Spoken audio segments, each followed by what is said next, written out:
"Mir, malam ini jadi nggak?" tanya Hendra. "Emang mau ngapain?" "Jangan pura-pura lupa. Kalau bisa, ntar aku kabarin ya, Hen." "Dih, gue acak-acak anak kampus. Usahain lah, Mir." "Iya, aku usahain." Aku menyalakan motor. "Sip, gitu dong."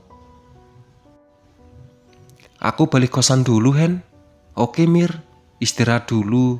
Ntar malam kerja rodi." Aku mengacungkan jempol, lalu melaju menuju kosan. Entah apa yang terjadi pada Hendra akhir-akhir ini, seperti ia terobsesi dengan hal-hal berbau mistis. Mungkin karena sering nonton YouTube horor. Beberapa kali ia mengajakku untuk melakukan penelusuran, tapi aku selalu menolaknya. Malam ini sepertinya aku kekurangan alasan untuk menolak. Jadi, terpaksa harus menemani penelusuran. Rencananya, malam ini hanya pergi ke hutan di belakang kampus. Sesampainya di kosan, aku langsung membaringkan tubuh di atas tempat tidur, beristirahat sekaligus mengisi energi untuk dihabiskan nanti malam. Langit sudah terlihat gelap. Aku masih duduk di meja belajar, menunggu Hendra datang. "Mir, mau beli makan nggak?" tanya Wildan yang tiba-tiba muncul dari balik jendela. "Aku mau pergi sama Hendra dan..." "Wah, pergi kemana malam-malam?" "Aku nggak diajak nih."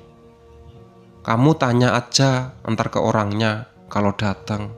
Katanya sih jam 8. Cuma sampai sekarang belum datang juga tuh anak. Kebiasaan ngaret emang dia." 10 menit kemudian, Hendra sudah datang ke kosan. "Yuk Mir, sudah siap?" tanyanya sambil berdiri di dekat pintu. "Mau kemana sih Hen?" tanya Wildan yang lagi rebahan di atas tempat tidurku. "Mau ikut Dan?" "Mau kemana dulu?" "Di belakang kampus." "Hah? Ngapain malam-malam ke sana?" "Ngeliatin pohon aja. Nggak ada kerjaan amat." "Jadi mau ikut nggak?" tanya Hendra lagi. Wildan tampak ragu. "Sebentar doang kok Dan, cuma lihat-lihat aja. Ada apa di sana?" Hendra berusaha meyakinkan Wildan.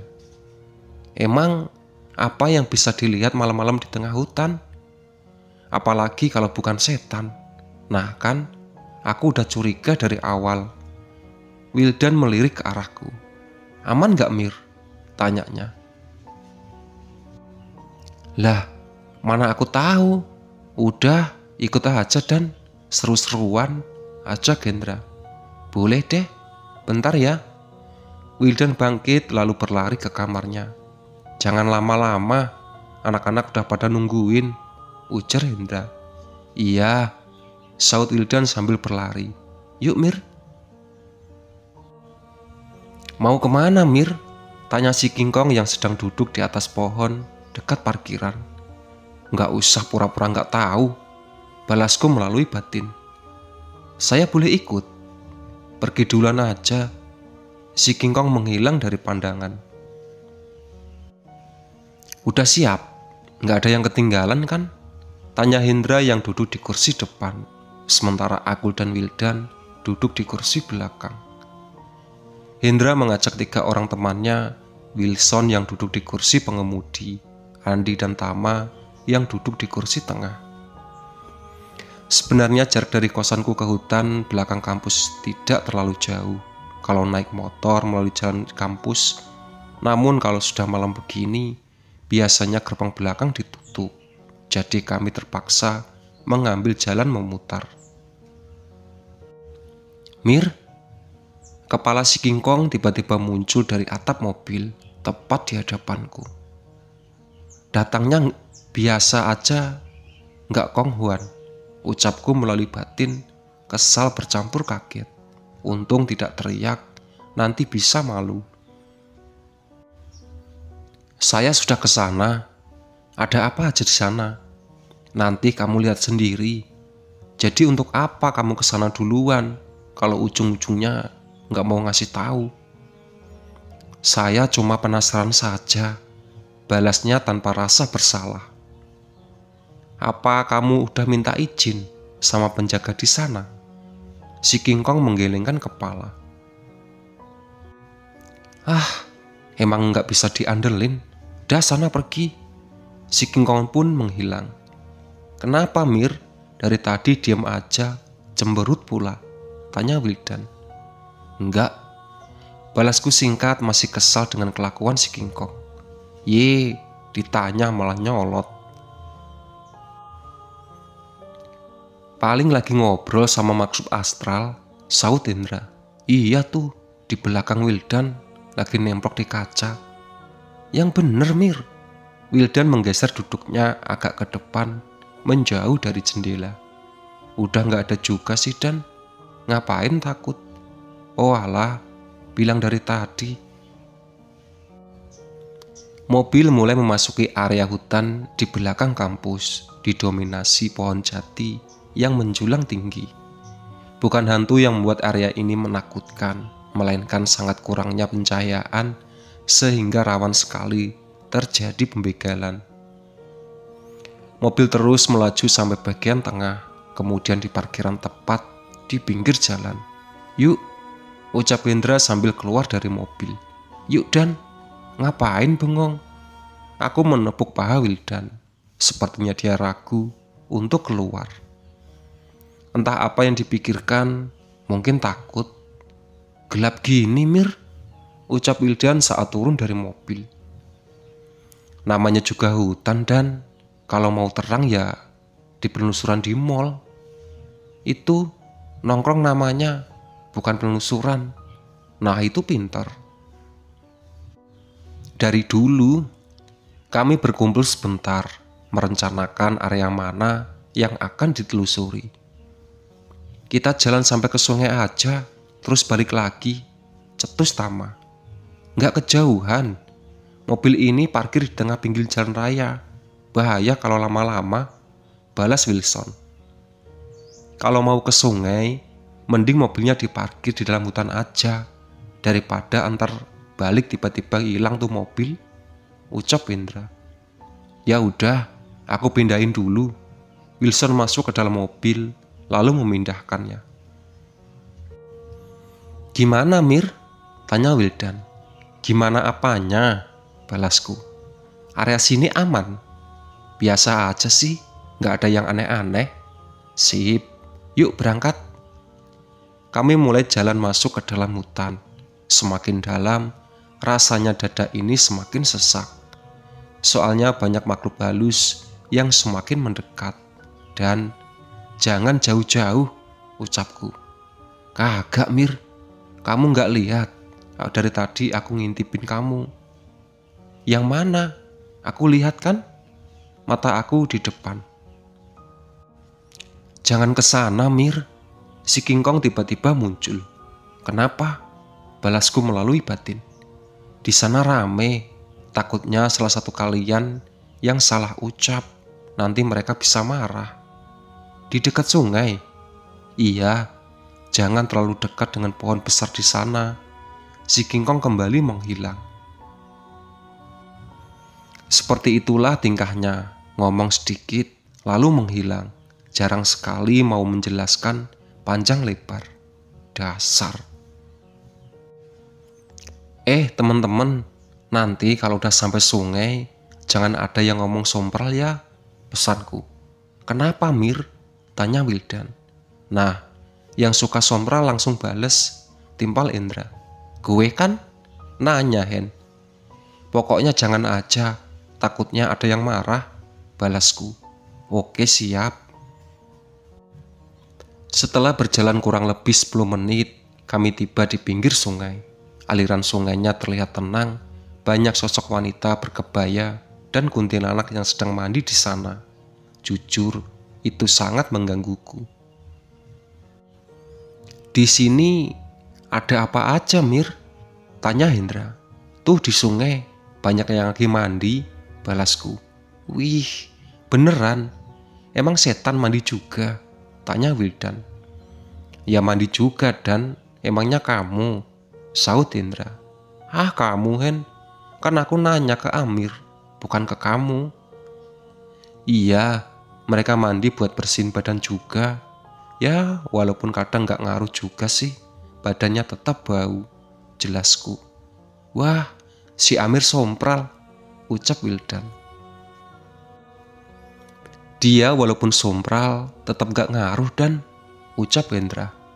Kami berjalan lebih dekat ke sungai, merasakan angin dan percikan air yang terasa dingin. Dan coba angkat tangannya satu, perintahku. Wildan pun menurutinya. Goyang-goyangkan ke arah sana. Aku menunjuk sebuah batu besar di seberang sungai. Apaan sih Mir? Nah, dia senyum tuh Dan. Siapa yang senyum? Kuntilanak yang lagi mandi. Wih, senyumnya manis banget. Ah sial, kenapa aku nurut aja? Wildan langsung menurunkan tangannya. Hendra tertawa. Lagian mana ada senyum kuntilanak manis sih Mir? Sambungnya. Seriusan, di pipinya ada susu kental manisnya, balasku. Stres nih orang. Emang beneran ada susu kental manisnya? Tanya Hendra. Si Hendra ikutan lemot, balasku. Aku beneran kagak ngerti. Coba kamu bayangin susu kental manis yang kayak gimana? Udah, jawab Hendra dan Wildan kompak. Nah, kadang luka yang gak diobatin suka ngeluarin begituan. Ih, si Amir jorok, protes Hendra. Maksudnya apaan sih? Wildan masih kebingungan. Nanah Dan, balas Hendra. Sip, balasku. Beneran si Amir udah sengklek otaknya. Kami pun lanjut mengobrol. Namun dari tadi aku tak melihat teman-teman Hendra di sekitar sungai. Teman kamu mana Hen? Tanyaku saat melihat hanya ada aku, Hendra dan Wildan saja di pinggir sungai.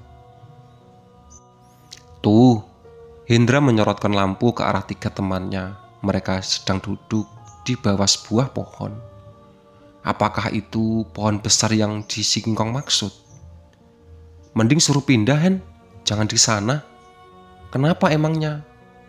Takut ada yang marah ntar. Woi, jangan di sana. Hendra teriak pada ketiga temannya. Kenapa? Saut Tama. Kenapa Mir? Tanya Hendra. Ya bilang aja nanti ada yang marah gitu. Banyak setannya, teriak Hendra. Gak ada apa-apa kok, saut Tama. Iya gak ada apa-apa, timpal Wilson. Gak berhasil Mir, ucap Hendra. Kamu ngapain bilang banyak setannya? Balasku. Tadinya biar mereka takut. Ternyata gak takut. Hendra terkekeh. Stres nih Hendra, ledek Wildan. Kami bertiga terpaksa berjalan ke pohon besar itu yang ternyata merupakan pohon beringin.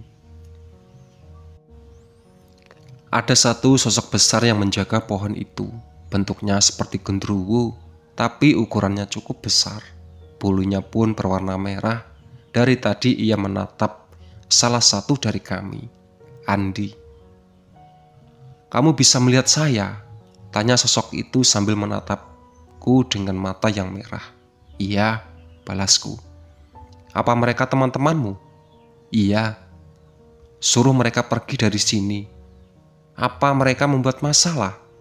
Tidak, tapi jika nanti membuat masalah, saya tidak segan-segan memberi teman-temanmu pelajaran. Baiklah, kami akan pergi. Jangan di sini, pindah yuk, ajakku. Jelasin dulu dong, di sini ada apa aja, saut Tama.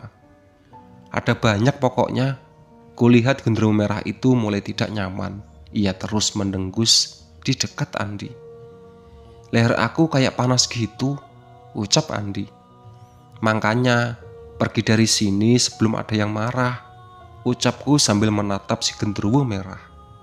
Tama dan Wilson sudah berdiri, tapi tidak dengan Andi. "Kenapa, Di?" tanya Wilson. "Badan aku terasa berat banget, gak bisa berdiri," balasnya. "Seriusan?" Tama menarik tangan Andi, tapi tak mampu membantunya berdiri. "Itu kenapa, Mir?" tanya Hendra. "Kan dari tadi aku udah bilang, pergi, ngeyel sih." Aku melihat genderuwo merah itu menahan tubuh Andi dengan kakinya yang besar. "Lepaskan teman saya, kami sudah mau pergi," ucapku pada genderuwo merah itu. "Kalian tidak boleh pergi sebelum menyerahkan anak yang sudah kalian ambil," balasnya dengan wajah memerah. "Anak?" Aku bingung dengan maksudnya. "Ya, anak. Anak apa?" "Kamu jangan pura-pura tidak tahu. Saya benar-benar tidak tahu. Maksudnya anak ini." Si King Kong muncul. Ada seorang anak perempuan yang bersembunyi di balik tubuhnya. "Oh, ternyata kerjaan kamu." Aku nyesel. "Balikin aja, Kong. Jangan cari gara-gara," sambungku. Si King Kong menggelengkan kepala. "Kasihan, Mir. Makhluk jelek ini ngurung anak ini untuk dijadikan makanannya," balasnya. "Jika tidak dilepaskan, akan kubawa salah satu temanku sebagai gantinya," ancam si genderuwo merah. Jangan. Udah, Kong. Kasih aja anaknya." "Tidak, Mir." Si King Kong tetap keras kepala. "Aduh, sakit," teriak Andi. "Mir, bukannya bantuin, malah tidur," ucap Wildan. Aku membuka mata. "Kakak tidur aku, Dan," balasku. "Ya udah, bantuin cepetan." "Mir, malah ngelamun ini anak." Wildan menepuk tanganku. "Kamu jangan ganggu kenapa, Dan? Aku lagi konsentrasi nih. Soalnya sosoknya bukan sembarangan." "Sosoknya apaan sih?" tanya Hendra.